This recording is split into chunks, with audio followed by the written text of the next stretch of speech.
अच्छा, आज का जो हमारा टॉपिक है वो दो मेजर चीज़ों पे है जो कि टेक्निकल एसईओ से ताल्लुक़ रखता है, जिसमें सबसे पहली चीज़ है गूगल सर्च कंसोल। गूगल तो सर्च कंसोल सर्च कंसोल ये टेक्निकल एसईओ में ये आता है। टेक्निकल एसईओ में आता है। और इसके अलावा टेक्निकल एसईओ में कौन कौन सी चीज़ आती हैं? टेक्निकल एसईओ में गूगल सर्च कंसोल आता है, एनालिटिक्स आता है, उसके बाद रिपोर्ट.txt फाइल आती है, उसके बाद कैनोनिकल टैग्स हैं, उसके बाद स्केमा ओआरजी है, डिफरेंट टाइप के schema according to your website के कौन कौन सी वेबसाइट में किस टाइप के स्केमा लग सकते हैं। सही। और इसके अलावा एक्सएमएल साइट मैप है। इसके अलावा जो है एचटीएमएल साइट मैप भी होती है, लेकिन वो हर वेबसाइट के लिए नहीं होती, वो नॉर्मली हम अलग वेबसाइट्स के लिए बनाते हैं। और इसके अलावा जो है पेजिनेशन होती है, यूआरएल स्ट्रक्चर होता है, तकरीबन 20 से 25 कंपोनेंट उसके अंदर आते हैं टेक्निकल एसईओ में। टेक्निकल एसईओ में ओवरऑल। अगर हम वेबसाइट को देखें, अच्छा अच्छा। इंटरनल लिंकिंग है, एक्सटर्नल लिंकिंग है, कंटेंट है, ग्राफिक डॉट आई ओ है, सारी चीज़ें इसके अंदर आती हैं। उसका एक कंपोनेंट है गूगल सर्च कंसोल। पहले हम इसकी डिफिनेशन पढ़ते हैं और उसके बाद हम इस पर जाते हैं। तो वो कहता है Google search console is a web service by Google which allows web master to check indexing status, search queries, crawling errors and optimize visibility of their website. और ये कब आया? Until 20 the service was called Google web master tool. 2015 तक इसको Google web master कहा जाता था, web master. 2015 के बाद इसको सर्च कंसोल बोलते हैं। और अब उसका जो लेटेस्ट नाम है वो सर्च एसेंशियल है, गूगल सर्च एसेंशियल। लेकिन हम अभी भी इसको सर्च कंसोल ही कहते हैं।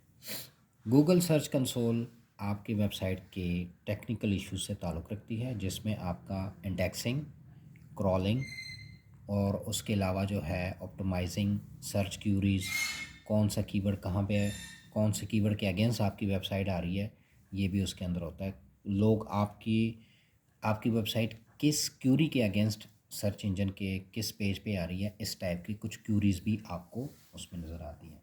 आपके लिंक्स कहाँ कहाँ जा रहे हैं और आपको रेफरिंग लिंक्स कहाँ कहाँ से आ रहे हैं, ये भी आपके सर्च कंसोल में होता है। इसके लिए हमें पहले जीमेल अकाउंट चाहिए। नॉर्मली हम वही जीमेल अकाउंट यूज़ करते हैं जो हम अपने एसईओ पर्पज़ के लिए करते हैं। तो अभी हम जाते हैं सबसे पहले जीमेल पे। क्रेडेंशियल आपको पता है ना उस जीमेल के। सबसे पहले हम साइन इन करेंगे। वो जो हमने एक टेस्ट ईमेल बनाई थी हाँ जी। उसकी क्रेडेंशियल पता है आपको? क्रेडेंशियल मतलब? पासवर्ड एंड यूज़र नेम हाँ सारी। हाँ। आप वो बताएं ज़रा। ये हमने बनाई थी टेस्ट टेस्ट ईमेल के नाम से। कोई टेस्ट ईमेल हमने बनाई ये थी। Test test email 2428@gmail.com। अच्छा जी, test email two two four two four two eight two eight. पहले क्या करेंगे, अपनी वेबसाइट का लिंक देंगे। वेबसाइट हमारी क्या थी?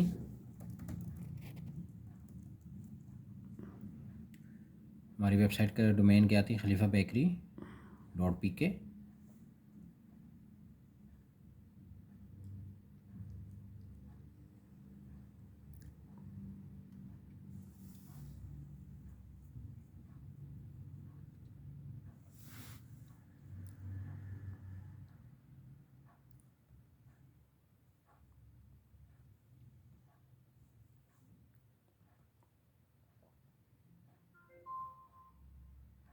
खलीफा बेकरी लाहौर.com।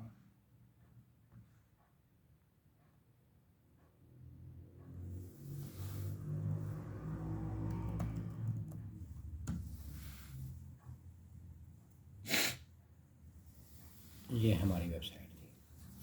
सबसे पहले हमें वेबसाइट का लिंक उठाना पड़ेगा, ये वाला। अब हम जाते हैं गूगल सर्च कंसोल कैसे बनता है। हम न्यू टैब पे जाएंगे और लिखेंगे गूगल सर्च कंसोल। तो जो हमारे पास पहली चीज़ ओपन होती है वो है search.google.com। और यहाँ पे लिखा है इसने गूगल सर्च कंसोल। इसने लिखा है search console tools and reports help you major your sites search traffic and performance, shortcut हमने क्या करना है, हमने जाना है इस गूगल सर्च कंसोल पे क्लिक करना है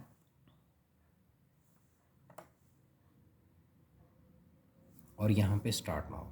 उससे पहले हमें अपनी जीमेल को लॉगिन करना होगा।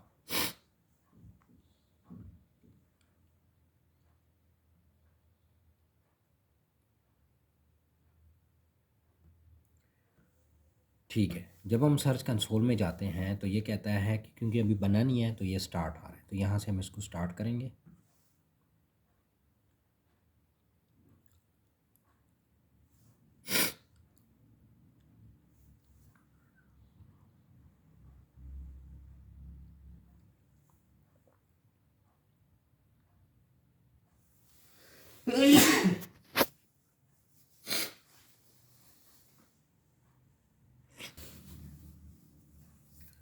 गूगल सर्च कंसोल का पहला इंटरफेस आपके सामने आ गया, तो हम थोड़ा सा इसको पढ़ते हैं कि ये क्या कहता है।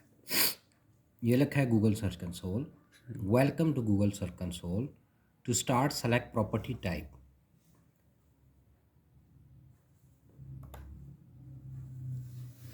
प्रॉपर्टी को देखते हैं, बहुत सारी जगहों पे हमारे पास प्रॉपर्टी होती है कि जी ये इसका मतलब ये है कि ये प्रॉपर्टी जो है ये एक बुनियादी चीज़ है। इसका मतलब ये हमें समझ में आता है कि ये प्रॉपर्टी जो है ये बुनियादी एक चीज़ है। तो यहाँ पे भी ये हमसे कहता है to start select property type. इसका मतलब ये है कि ये जो प्रॉपर्टी है ये बहुत अहम चीज़ है। प्रॉपर्टी के ऊपर ही आप घर बनाते हैं ना, ये आपकी प्रॉपर्टी है, अब इसके ऊपर आप बिल्डिंग बनाए जो बनाए जी। इस टाइप। प्रॉपर्टी बनाने के लिए हमारे पास दो तरीक़ाकार है। सबसे पहला तरीका है डोमेन से, ये दूसरा तरीका है प्रेफिक्स से। अब डोमेन क्या होती है, प्रेफिक्स क्या होती है, ये आपको बता दो। डोमेन से कहता है न्यू। अगर आप इसकी पिक्चर को देखें तो इसका मतलब ये है कि ये ऊपर आपकी डोमेन है और नीचे ये तीन जगह हैं, सही। 1 2 3, सेम एज ये प्रेफिक्स है और ये प्रेफिक्स है। अब वो कहते हैं जी ऑल यूआरएल्स अक्रॉस दी सब डोमेन डब्ल्यू, ये इसने लिखा है m.www।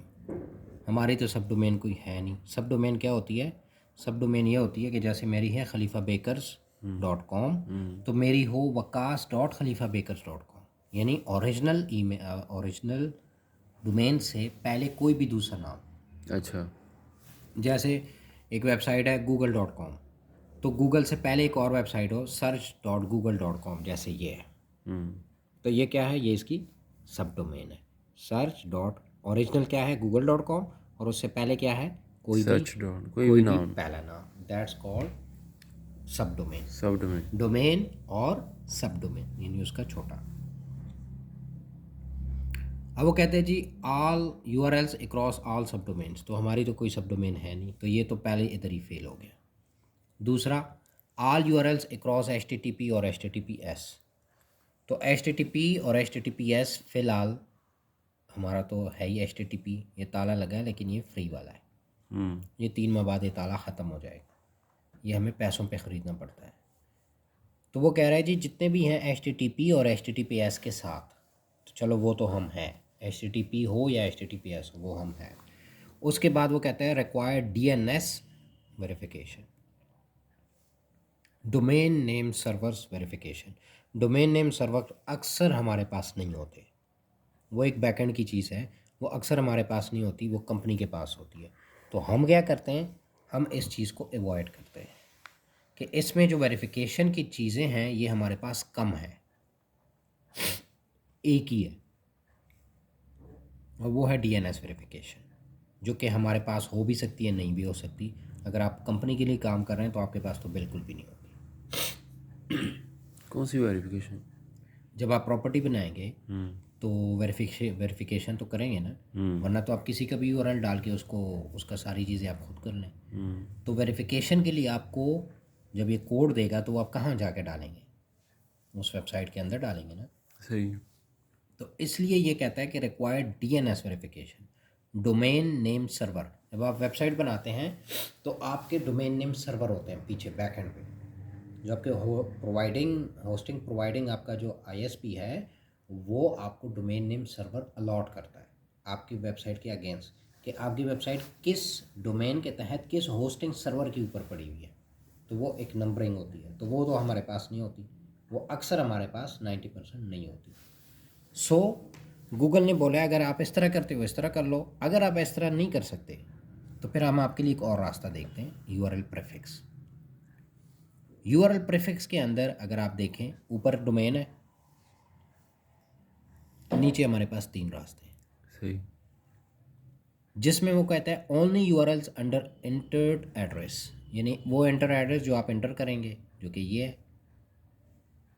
फिर कहता है जी only URLs under specified protocol, HTTP और HTTPS, यहाँ तक तो हम ठीक है। फिर तीसरा हमारा यहाँ से इख्तिलाफ इसके साथ स्टार्ट हो जाता है, यहाँ पे हम नहीं कर सकते, यहाँ पे वो चीज़ हमें अलाउ करती है, क्या? Allow multiple verification methods. यहाँ पे एक वेरिफिकेशन मेथड है, यहाँ पे मल्टीपल है, 3 से 4 वेरिफिकेशन मेथड हमें देता है। तो हम अपनी आसानी के लिए, कल को हमारे पास क्लाइंट का आता है, अपनी होती है, तो हम क्या करते हैं, हम इसको सेलेक्ट करेंगे और यहाँ से हम वेबसाइट का लिंक उठा के यहाँ पे पुट करेंगे। इसने बोला है ना एंटर यूआरएल, तो ये एंटर यूआरएल मैंने कर दिया, ठीक है। इसमें हमारे पास इस प्रीफिक्स के अंदर 3 तरीके हैं, 4 तरीके हैं, यानी मल्टीपल तरीके हैं अपने इस प्रॉपर्टी को वेरीफाई करने के। तो मैं क्या करता हूँ, मैं जी करता हूँ कंटिन्यू। अब ये हिट गया इस वेबसाइट के ऊपर, अच्छा। ट्रिगर हुआ इस वेबसाइट के ऊपर, सर्च कंसोल का बोट यहाँ आया, इस वेबसाइट को देखा, पढ़ा, और उसने हमें इसके हिसाब से एक कोड बना के दे दिया। कोड क्या है जी? अब वो कहते हैं वेरीफाई ओनरशिप। आप इसको बनाना चाह रहे हैं, आप इसके ओनर हैं, तो फिर वेरीफाई करें। ऐसा ना हो तो फिर तो कोई किसी का भी उठा के डाल दे, मैं अमेज़ॉन का भी उठा के डाल दूँ, उसका सर्च कंसोल मेरे हाथ में आ जाए, मैं उसके ड्रॉबैक्स करूँ, ये वो, मुझे सारी चीज़ें पता चल जाए। नहीं, अब मैं तो अमेज़ॉन में कोड नहीं डाल सकता, नहीं मेरे पास उसकी एक्सेस है। सो एक प्योरीफाइड तरीके से उन्होंने हमें क्या किया है, ओनरशिप रेकमेंड कर रहा है। कैसे कर रहा है जी? वेरीफाई करो ओनरशिप को, किसकी? khalifabakerylahore.com की। अब मेथड्स हैं, उसमें हमें सिर्फ एक मेथड था DNS का, इसमें हमारे पास 3-3 4-4 मेथड्स हैं। क्या मेथड है जी? वो कहता है रेकमेंडेड वेरिफिकेशन मेथड। जो रेकमेंडेड है वो क्या है कि आप ये जो फाइल है, डाउनलोड दिस फाइल, इसको मैं फाइल को डाउनलोड कर लेता हूँ, ये मैंने डाउनलोड कर ली। सही। वो कहता है जी आप इसके थ्रू अपने इस फाइल को उठा के अपने होस्टिंग में डालें, और फिर जब इस पे जब ट्रैगर जाएगा तो मैं उसको वेरीफाई करूँगा। तो अगर ये फ़ाइल वहाँ पे पड़ी हुई है, मीन्स कि ये इसने आपको एक कोड दे दिया कि ये कोड उठा के अपनी वेबसाइट में पुट कर दें। जब मैं उस पर जाके देखूँगा, वो कोड को पढ़ेगा, तो उसको समझ आ जाएगी कि हाँ ये वही कोड है, इस कोड के अंदर आपकी वेबसाइट का पूरा डेटा पड़ा हुआ। एक रास्ता ये है, ये कहता है download this file, upload to this, यानी इसके अंदर अपलोड करें, और फिर क्या करें, to stay verified don't remove the file even after verification succeed. कहता है अगर आप वेरीफाई कर भी लें तो भी आपको फाइल को रिमूव करने की ज़रूरत नहीं है। तो ये हम कैसे डालेंगे? ये हम डालेंगे ना अभी, हमारे पास 100 तरीके हैं इसके। फिर वो कहता है कि अच्छा अगर आप ये नहीं कर सकते ना, तो आप क्या करें, मेटा टैग डालें अपने साइट के होम पेज के अंदर। मेटा टैग कहाँ पे है? HTML टैग डालें। HTML की एक फ़ाइल है, एक लाइन की फ़ाइल है, वो ये है, meta name is equal to Google site verification. Content क्या है? ये सारा कंटेंट है। कहता है अगर आप वो वाला काम नहीं कर सकते ना, तो आप ये वाला काम कर लो।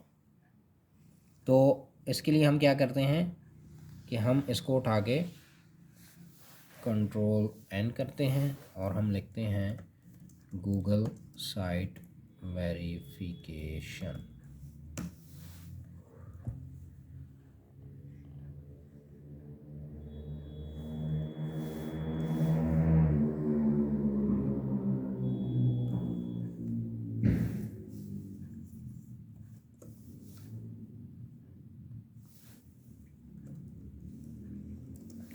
डेट आज हमारे पास क्या है,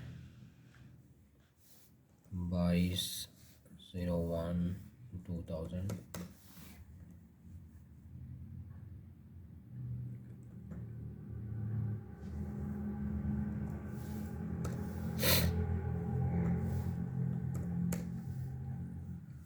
यहाँ पे हम इसको, अच्छा ये नहीं है,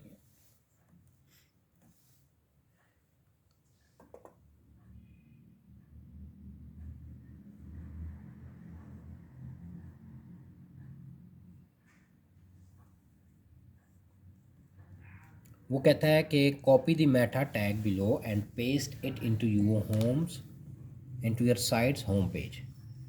it should go in the head section before the body section. हमारे पास वेबसाइट के अंदर दो तीन चीज़ें होती हैं, हेडर होता है, बॉडी होती है और फुटर होता है। तो वो कह रहा है कि इसको उठा के हेडर में डालें और वहाँ से यानी इसको कॉपी करके वहाँ डालें, फिर यहाँ से इसको वेरीफाई करें। तो ये दो तरीके हमारे पास आ गए। पहला तरीका क्या था, कोड के ज़रिए HTML फाइल उसने दी जो कि हमने डाउनलोड की। दूसरा तरीका, अगर वो आप नहीं कर सकते, आप इस कोड को उठा के वेबसाइट के अंदर डालें। ये भी अगर आप नहीं कर सकते तो हमारे पास एक और तीसरा तरीका भी है, गूगल एनालिटिक्स। वो क्या कहता है, use your Google analytics account. तो चूंकि अभी हमने गूगल एनालिटिक्स बनाया ही नहीं है तो ये तरीका हम यूज़ नहीं कर सकते। हम ऊपर वाले दो तरीक़ों में कोई ना कोई तरीका यूज़ करके इस वेबसाइट को हम डाल सकते हैं। अब इसको करने के लिए हमें क्या करना है जी, हमें सबसे पहले अपनी होस्टिंग पे जाना है। होस्टिंग के लिए हमें सबसे पहले अपनी वेबसाइट के बैकएंड पे जाना पड़ेगा।